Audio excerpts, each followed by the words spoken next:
Hi everyone, in this video we're going to be carrying on looking at our letter of complaint. So we're going to be going through part 2, which is actually looking at the key writing question for functional skills level 1 or even for level 2. So we're going to understand how to write a letter of complaint. We've already looked at the simple layout that you need to know for a letter, and if you can't remember what that is, do check out our previous video that went through it in more detail. Now, if you haven't done so already, please could you like and subscribe? It really does help us out when you do so. Now we're going to jump ahead and start thinking about the actual writing assessment. So first things first then, within this video, we're going to go over how to understand and construct a letter of complaint. And then we're going to apply our understanding to an exam style question. Again, all of this is building on the previous video that we uploaded a few days ago. Before we look at the assessment question, the main thing we need to think about when you consider a letter is formal and informal language. So when we think about informal language, the key thing that we covered in our previous video was this very important term called colloquial language. Now that is the proper term used when we use slang, and that is the typical kind of thing you would expect within informal language. So what we're going to see now, I want you to have a look at the two examples and just attempt the challenges that follow. So firstly then, it says, "Hi mate, I'm writing to you because I'm well annoyed about something that happened last Thursday. I was parked in my usual spot and after work I came out and there was this bloody yellow fine stuck to my windscreen. I just about lost my mind. Can you help us out, mate? I know you've dealt with these idiots before. How do I appeal this bloody thing?" Then the second letter says then, "To whom it may concern, I am writing to express my deep disgust about a fine I unfairly received last Thursday. I have been parked on Derry Street for over a year, and never have I seen any signs indicating there is no parking. I was furious, therefore, to receive this fine. I understand that you may be busy, however, please support me to rectify this unfair treatment." So what I'd like you to do, I'd like to think very carefully about the kind of tone and the topic that they're actually talking about, and having a go at the challenges that you can see on the screen now. So first thing to think about would be, what topic do both responses focus on? Then if you can stretch yourself, go for the super challenge, identify which of the extracts would be formal and which one would be classed as informal writing. And then the final one, if you can, is try to go for the mega challenge and identify any words that you don't understand. Now when we think about words that we don't understand, I don't mean that, let's say you haven't heard of them before, or that you don't know how they're spelt properly or anything like that, or if they're correctly spelt. What we mean is are these kind of words the ones that would sound sophisticated? Does it sound like something that would be either an indication of formal or informal writing? And if we actually have a look at it a little bit in detail, you should be able to notice that the response on the left hand side is actually the one that is informal. And if you actually look at the kind of language that's been used here, we can tell that they're using quite a few colloquial phrases or even slang to get their message across. The first one being this word mate. Now mate is normally something to indicate a quite close friendship with someone, so you can tell there that this is going to be informal. They're either talking to a friend or a relative. Also, when you think about how they've actually phrased it, "I'm well annoyed," it's very typical of the kind of slang that you might get in certain regions of the UK, so it's not something we'd expect when you're thinking about formal writing. "I was parked in me usual spot." Again, that's quite a dialectic form of slang as well, so think about how these kind of things are coming across and the kind of tone it is creating for the reader. "There was this bloody yellow fine stuck to me windscreen." So we've got things like the word bloody. Now this is quite an aggressive word to use, so it's not something we'd expect to use in quite a formal setting, therefore it's fair to assume that this would be informal. So think about the kind of language that's been used there, why it might be appropriate if your question gets you to ask about writing to a friend or a relative, that would be absolutely fine, but that is not the kind of language that we would use if we were writing in a more formal setting. The second one then, you can see there that it's using a lot of the typical features you'd expect. So it's using a salutation, which we talked about in our previous lesson as well. So you have to start off a letter with some form of a greeting. So dear sir or madam is quite a common one, If you don't know who they are, for example, you can say to whom it may concern. I'm writing to express my deep disgust about a fine I unfairly received last Thursday. So it clearly states the point and the purpose of the writing, and it said it in a fairly respectful manner without actually going into too much detail as well. When we think about the vocabulary that's been used, you've got some very good adjectives here. Rather than just saying they're angry, we're going to use a word like furious. And we also have words like rectify, which would be considered to be quite ambitious vocabulary. And what we mean by that, rectify, it means to solve something or to make something better. So if you're not too sure about these kind of words, do make sure you're picking them out as we're going through and try and think about how can you embed them in your own writing when it comes to attempt the actual writing task by yourself. Look at the exam question and attempt the challenges that follow. So one of the big things with the functional skills question is that it does comprise quite a few elements when you actually look at the question initially, and you can see here that it's nearly taking up the full half of the actual screen just as we go through it. Okay, so we're going to think about the challenges, and the first one I'd like you to think about as we read through this one is to identify the TAP of the exam question. Now, if you're not sure what we mean by that, we're focusing on the topic, the audience, and the purpose, and that is going to be quite a key term that we're going to be referring to within your writing assessment as well. The super challenge, recall the acronym used in the writing assessment. And the final one, look at the response on the next slide and attempt the challenges that follow. So if we think about the question then, it says, after a long day at work, you return to your normal parking spot and find a parking fine on your car. Your task, write a letter of complaint to the council persuading them why you shouldn't be charged for parking in the space. In your response you could explain how difficult it is to find a parking space in a busy area, point out that you have been parking there for a long time without noticing any parking signs, explain what you would like to happen regarding the proposed fine, and you can see there at the bottom is worth 27 marks. So when we think about the TAP, this is going to help us to actually break down the question and make sure we're focusing on what we need to focus on in order to actually achieve a good mark for this question. Now the first one, the topic, specifically it's about a parking fine. Nice and straightforward. The audience is going to be to the council. So that should tell us now whether our letter is going to be formal or informal. And then the purpose would be right down here at the bottom of this paragraph there, the second paragraph. So why you shouldn't be charged. So why you shouldn't be charged for parking in the space, okay? So you always have to be aware what is the purpose of the writing, what has actually made you put pen to paper. So that would be the main things to think about.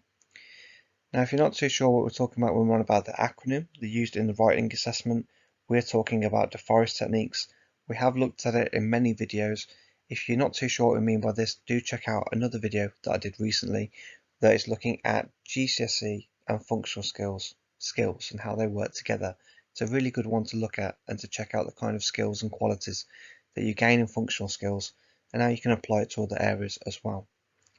So if you want to pause the video here and go through it at your own time, please feel free to do so. We're now going to jump ahead and we're going to start thinking about actually analysing a response and seeing what works well within it. Look at the response and identify the DeForest techniques used in the writing. So if you ever struggle with your writing, you can always go to one of these videos. You can use some of the ideas that are presented for the questions and you can use them as inspiration for your own writing. There's absolutely nothing wrong with that. And it's a good habit to get into to kind of get an idea of what a typical example might look like. So it says then, Dear Mr. Smith, working in the city centre is a constant worry for anyone who drives a car. Drivers have to sweat, stress and worry day after day just about something as simple as a parking space. Let me get straight to the point. When returning to my car after a long day at work, I was horrified to find someone had slapped a yellow fine notice on my windscreen. I am writing to you to compel you to cancel this fine and to be more lenient to people who are just trying to find a place to park so they can work and make a living. So now if you look at the top of the screen, we have three different challenges. They're going to help you to start to analyze this response and apply it to your own response. So the first one would be identify any words that might be considered ambitious vocabulary. The super challenge would be identify the DeForest techniques used in the response. And the mega challenge, use this response as the starting point to write your own version. So your own version responding to the exam question that we looked at a moment ago. If you'd like to pause the video here and go through it at your own time, please feel free to do so. We're now going to jump ahead and go through the class feedback and see what kind of techniques, what kind of vocabulary we used as well, that all help to make this response a successful one. Class feedback. Check your answers against the teachers. So here you can see on the left hand side there we have the same response that we looked at a moment ago. The first thing to think about there is the words that may be considered to be ambitious are words like horrified, constant and lenient. So if you're not too sure what we mean by these words, horrified is just a much better adjective to use to show that someone is really angry or shocked about something that has happened. When we're talking about constant, it means that something that's happening continuously. So if we think about the actual question and we're writing a letter of complaint, using a word like constant, something going on and on and on, is a much better word than saying simply that something happens every day. For example, lenient is just a more sophisticated word that we use when we say to take it easier on someone or to be more supportive. Okay, so very good words to use there. And there might be that there are a few other words there you think are quite good. For example, one that we haven't mentioned as well is the word compel. So I'm writing to you to compel you to cancel this fine. And what compel actually means, I'll just highlight it on the screen there for you as well, means to persuade or to win over someone within this argument. And as that is really what we're aiming to do when you think about the focus of the exam question, it's a really good word, appropriate vocabulary to use for this writing task. And the super challenge then, the writer has used things like emotive language. So think about how it's making us feel there. So we're going to highlight that one in blue. And you've got things like the word horrified, which we spoke about a moment ago, which tells us that the person is definitely suffering. We also have some techniques that are also multiple techniques as well. So we've got drivers have to sweat, stress and worry day after day. So you've got quite a few techniques happening there. You've got alliteration, which is the repetition of the S with sweat and stress. And you've also got a group of three or a triplet. So you've got sweat, stress and worry. All of those things are very negative things to be experiencing due to this parking fine that's been going on. We also have direct address. So direct address is a fantastic thing to use, especially if you want to have a slight element of aggression to your writing. So it's almost like you're jabbing a finger at someone. You're speaking directly to them and it's making them really think about the issues that you're trying to put to them. Now, if you'd like to have a go at a quick extension before you have a go at the writing task, then please do have a go at this one. What we've got here is we've got a number of the key terms that you should know by now within functional skills. If you do need this, then I'll include a link to it as well within the description. If you can't access it or anything like that, then just give us a message and I can make sure I send it to you directly. Now, if we go through those key terms, we've also went through a few of them within this video. So you have the TAP, and that was the first thing we looked at when you had the writing question. Acronym, we've used an acronym today, and that was talking about DeForest. We haven't spoke about a caption, but it might be something that you associate with an article. Colloquial language was something that we went through right at the start of the video. Exaggeration and hyperbole is something that we may not have mentioned before, but it's a really fantastic technique to learn. So if you're not aware of it, do look it up and see if you can start using it more and more, especially in your reading and writing assessments. Abbreviation, so this is going to be words like don't and can't. Even more modern things, if we think about colloquial language, will be things like BRB, be right back, SOS, and YOLO was another one I heard recently, which means you only live once. and the final one, exclamation. So if you're not too sure about what these terms are, please do take some time to actually research them and try and commit them to memory. They're going to help you out not just with the reading assessment, but also with the writing assessment as well. We're going to jump ahead now and we're going to go through the answers on the next slide. So if you want to pause the video here and go through it at your own time, please feel free to do so. Class feedback. Check your understanding against the answers in the completed table. So first of all, then we have the TAP, which hopefully you're all aware means the topic, the audience, and the purpose.